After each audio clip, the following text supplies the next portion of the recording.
Bienvenue aux vidéos synthèses sur les manipulations périphériques.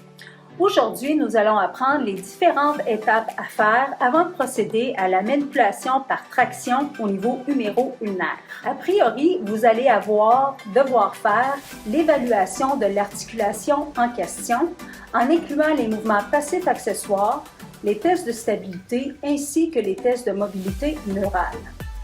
Par la suite, nous allons expliquer au patient le déroulement de la technique, obtenir son consentement qui est l'étape la plus importante et la dernière étape avant d'effectuer la manipulation sera la pause prémanipulatoire. À la fin de chaque capsule, je joins un questionnaire avec quelques questions pour vous aider à retenir le matériel que nous avons vu et faciliter votre apprentissage.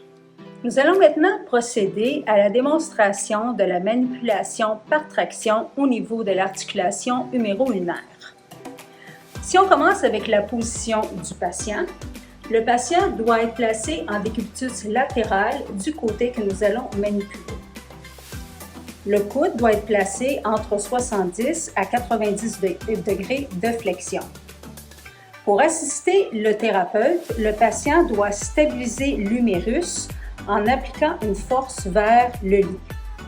La position du thérapeute, on se veut en position athlétique avec les mains placées au niveau du creux du coude.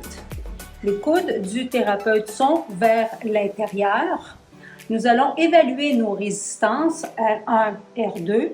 Donc, une des étapes avant de procéder à la manipulation, c'est de demander le consentement du patient et lui expliquer exactement qu'est-ce qu'on va faire. Et la dernière étape à faire avant de faire la technique en soi est la pause pré-manipulatoire. Bonjour Marie-Ève, je m'appelle Suzy Gaudencio, je suis physiothérapeute. Puis aujourd'hui, j'aimerais faire une manipulation par traction au niveau de ton coude. La raison pour laquelle on veut faire cette technique, c'est qu'on veut améliorer la mobilité de ton coude. Donc, je vais placer mes mains d'une certaine façon, puis je veux que tu m'aides en stabilisant ton os du bras vers le lit comme ceci. Je vais tirer rapidement. Je vais produire un petit mouvement qui est court, rapide et sec.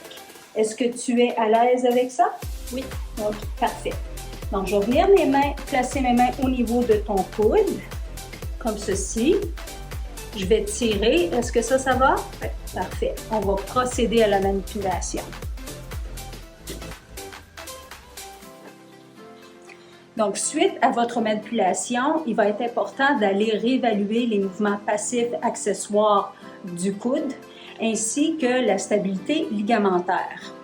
Et il ne faut pas oublier de donner un exercice de rétention pour maintenir les acquis de votre traitement.